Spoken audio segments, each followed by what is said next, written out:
devenir une bonne pianiste, il faut être patiente et appliquée. Marie Montpetit, de la musique aux oreilles. C'est toujours un comté très, très baromètre. Marie Montpetit. J'espère que ce gouvernement-là va en faire beaucoup plus qu'il en a fait jusqu'à maintenant. On fait quoi Patrick Derry. pour sortir de ça, pour éviter de se reparler dans un an? La rencontre, Derry-Montpetit.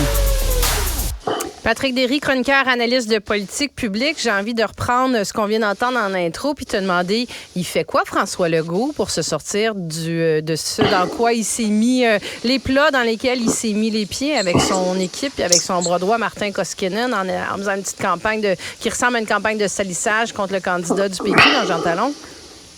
Ouais, ben tu sais, il y a un proverbe en anglais, karma is a bitch. On le traduira pas, mais tout le monde comprend ce que ça veut dire. Hein? Essentiellement, c'est crache en l'air.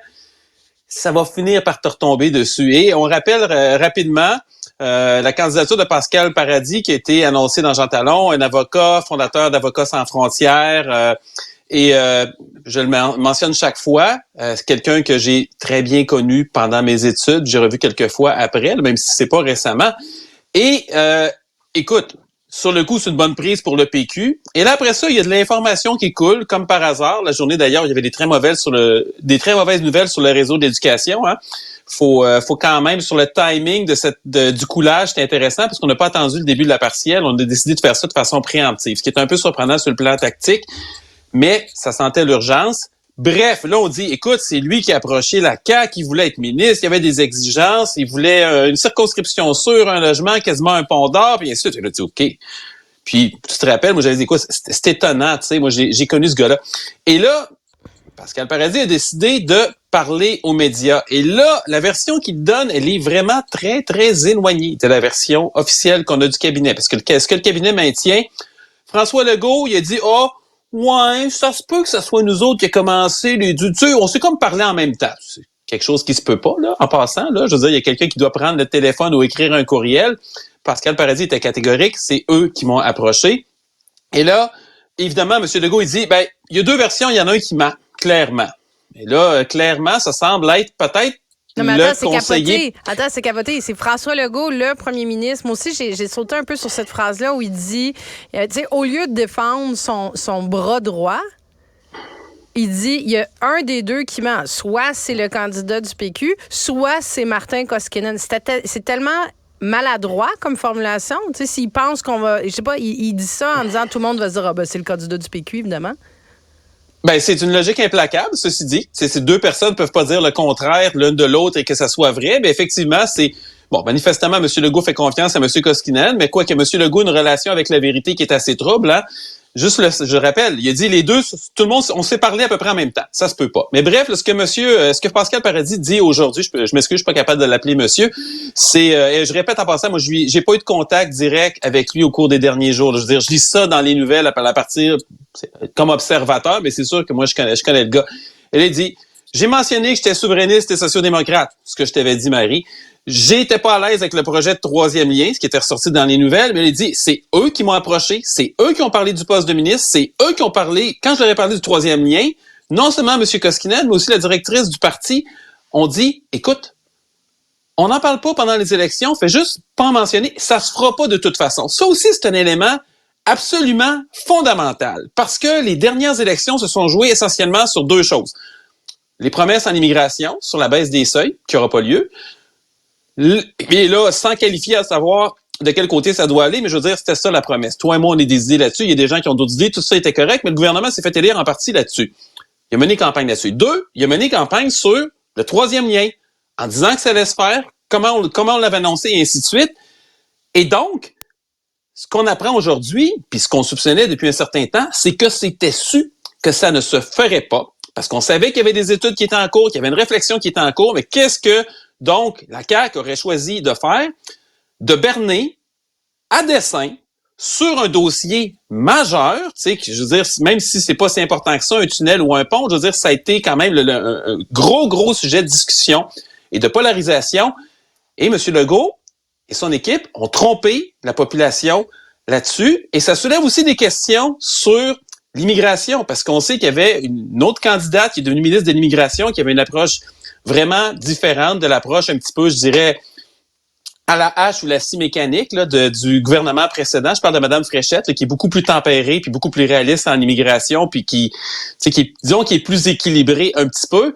Et ça soulève aussi des soupçons là-dessus. Et là, moi, tu le sais, je préfère rester dans la question des politiques publiques, à savoir c'est quoi les meilleures mesures, ainsi de suite, comment on doit procéder.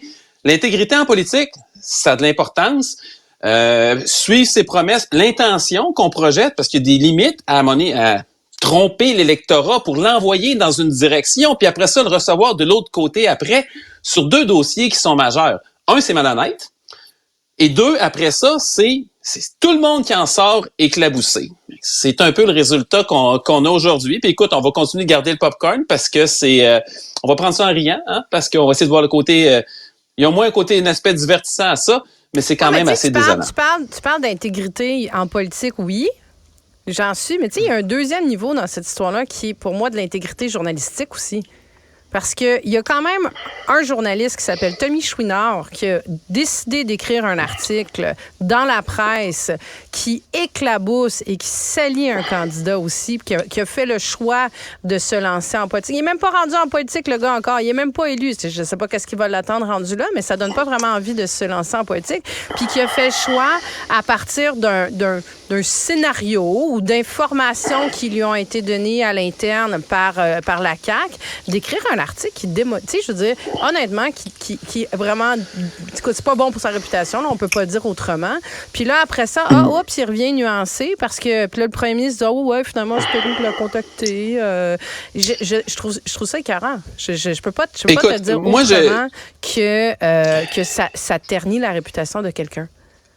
Moi, je vais essayer de prendre à moitié le contrepoids, si tu veux, parce que je vais, sur un plan plus large, bon, il y a la façon dont ça a été fait. Semble-t-il, ce qu'on comprend, c'est qu'il y a un échange d'informations lundi soir, mardi soir, là, je perds les dates un petit peu avant que le texte soit publié.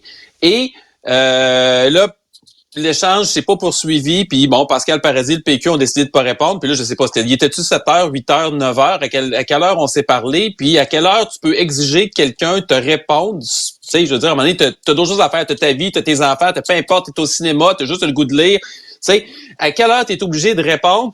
Quelle urgence il y a à sortir cette information-là quand c'est manifestement un coulage d'une partie qui est absolument intéressée puis qui sert à le faire sortir. Mais là, c'est peut-être pas le journaliste individuel. Encore là, conflit d'intérêt. J'ai travaillé à la presse, je le connais, Tommy. C'est quelqu'un que j'aime bien. C'est un bon journaliste. Mais je suis pas sûr qu'un autre journaliste, ce serait... Tu sais, il y a ce réflexe-là. Il y a beaucoup de journalistes dans des situations semblables. Puis c'est la pression que tu as à sortir l'actualité, la pression de la concurrence, la pression de ton organisation. Puis là, je veux dire... Non, Patrick. Ça excuse pas le fait de pouvoir dire n'importe quoi, là. Ça excuse pas le fait de... Je m'excuse, il y a de l'information. Hey, t'es dans un contexte politique. C'est un contexte politique. Tu sais très, très bien que les gens qui sont en train de donner cette information-là ont un intérêt. Écoute, moi, je vais dire ce que moi j'aurais fait. Une quadruple responsabilité de t'assurer que ce que tu es en train d'écrire est 100% vrai.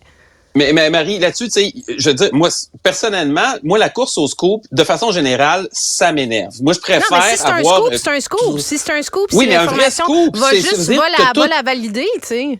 Non, mais un scoop, pour moi, là, un scoop, là, c'est pas quelque chose que tu publies 30 secondes avant quelqu'un d'autre en ayant des informations qui sont potentiellement incomplètes.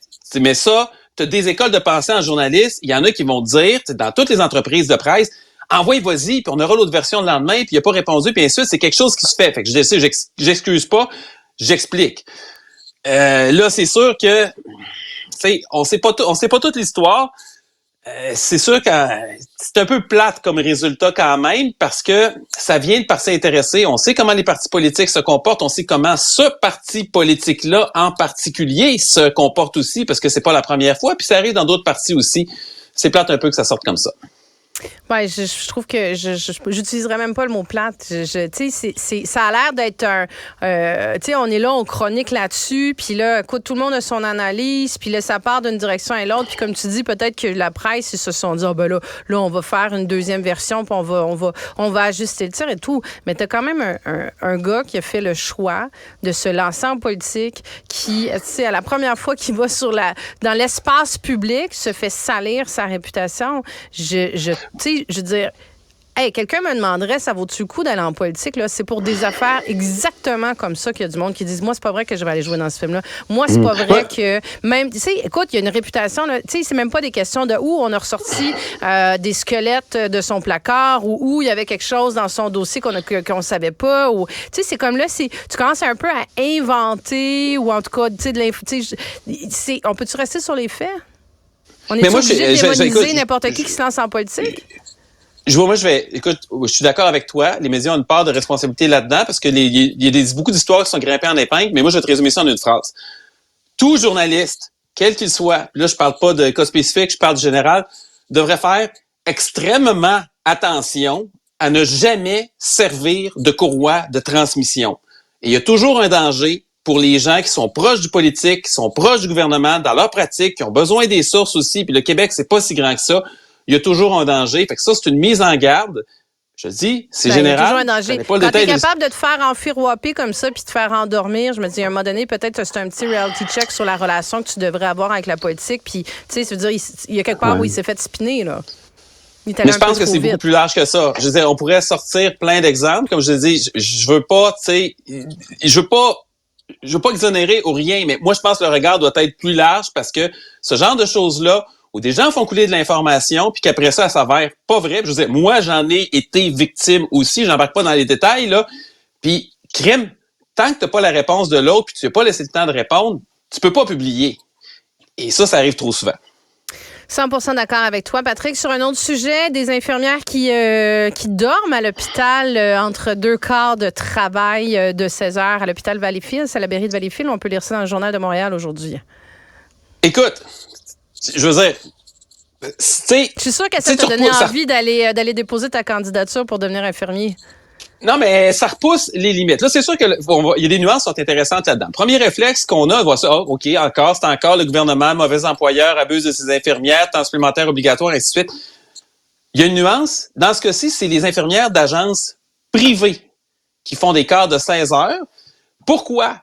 Parce que l'hôpital n'est pas encore capable, d'engager dans le coin, parce qu'il manque d'infirmières partout, mais 2, comme on a interdit le recours aux agences dans la région de l'hôpital puis dans les régions adjacentes. Autrement dit, si tu quittes le système public puis tu travailles à Valleyfield, dans ce cas-ci, ben tu peux pas travailler dans une agence à Valleyfield ou dans une région environnante. Donc, il faut que tu viennes de plus loin. Par exemple, tu sais, de l'Outaouais ou d'ailleurs. Ils sont obligés d'aller chercher donc les quarts de travail, même si tu mets une règle pour éliminer les agences, ben les besoins changent pas. Fait qu'est-ce qu'ils font? Ils vont faire chercher des infirmières plus loin. Mais dans ce cas-ci, la nuance, c'est que les infirmières qui viennent de plus loin demandent de faire 16 heures pour pouvoir se déplacer. Pas dans tous les cas, mais ils demandent souvent de faire 16 heures, mais ça donne un scénario qui est quand même un peu loufoque. On l'offre aussi à des infirmières du réseau public, la même possibilité de dormir au 4e étage de l'hôpital. Écoute, je le dis, Marie, puis je trouve ça complètement, tu sais, c'est complètement débile que ça devrait pas exister. Mais c'est ça qui arrive. Et là, ce qui fait réfléchir, c'est on va interdire complètement les agences d'ici 2026. On sait que la demande de soins va continuer d'augmenter, la population vieillit. Là, il y a peut-être d'autres questions à se poser. Tu sais, on sait qu'il y a beaucoup d'infirmières au Québec qui travaillent à temps partiel. On sait pourquoi. Les maudits cadres de, tu sais, le temps supplémentaire obligatoire qui a diminué dans certains hôpitaux, ceci dit, là, ça, c'est une bonne nouvelle, notamment Maisonneuve-Rosemont aurait pas eu de temps supplémentaire cet été. On a appris ça aujourd'hui. C'est une excellente nouvelle. Moi, je pense que à court terme, on peut faire ce genre d'aménagement-là, mais la démographie, les besoins sont tellement forts que ça prend des changements structurels beaucoup plus profonds. On a parlé des quarts de travail de 12 heures, normalement, pour amener de la flexibilité. L'autre chose aussi, le système a perdu 5 000 infirmières depuis l'été 2021. 5 000. Je rappelle qu'il y a autour de 60-70 000 infirmières au Québec là, qui travaillent. On en a perdu 5 000. C'est dans le réseau public. C'est vraiment énorme. Ces infirmières-là sont dans les agences, à la retraite ou ont simplement quitté le secteur de la santé. Il y en a une partie de ces infirmières-là, on avait réussi à les ramener temporairement pendant la pandémie. Là, il faudrait se demander comment on fait pour les garder. Et je termine, la question des retraites. Dans le secteur public, on sait que les retraites, c'est la pleine retraite à partir de 65 ans ou si tu as une combinaison de plus 60 ans et d'années de service qui donne 90. Donc, mettons 62 ans puis 28 ans d'années de service. Si tu as 35 ans d'ancienneté, c'est j'ai fait erreur dans la premier critère, oubliez ça, c'est 60-90, mais si tu as 35 ans d'ancienneté, tu peux avoir ta pleine retraite. Donc, tu peux avoir, mettons, 57 ans, puis aller à la pleine retraite. Et on parle de critères qui ont été établis dans les années 60, alors que l'espérance de vie était d'environ 70 ans. Aujourd'hui, l'espérance de vie est de 83 ans, puis entre 70 et 80, t'es pas mal en meilleure santé. Et il y a un paquet de pays dans le monde qui sont allés vers l'âge de la retraite, ils l'ont allongé. Le Canada et le Québec, on va dans une direction différente, c'est-à-dire le Canada, on l'avait augmenté, on l'a réduit, M. Harper, M. Trudeau, 67 à 65. Le Québec, M. Legault a tenté cette idée-là. Là, au-delà des régimes de retraite, est-ce qu'ils sont financés, tout ça? Ça, c'est une autre question. Peut-être qu'ils sont suffisamment capitalisés, mais c'est même plus ça. C'est une question de bras. C'est une question de bras. C'est vrai aussi pour les professeurs et les gens prennent leur retraite parce qu'ils peuvent. Mais là, à un moment donné, il y a peut-être un autre contrat social à revoir si on va avoir une chance d'y arriver. Puis je comprends les gens qui vont dire, écoute, moi, j'ai travaillé fort, j'ai mérité ma retraite, je me suis brûlé. Ben justement, on peut s'organiser pour que ce soit plus facile de travailler plus longtemps, pour se donner une chance d'y arriver. Puis c'est encore plus vrai avec nos services publics parce que c'est là que les gens prennent leur retraite le plus tôt. Tu lances tout un pavé dans la mare. J'entends déjà ma boîte courriel qui a explosé, le téléphone qui sonne. Patrick Derry, chroniqueur, analyste de politique publique. Merci beaucoup. Bonne journée.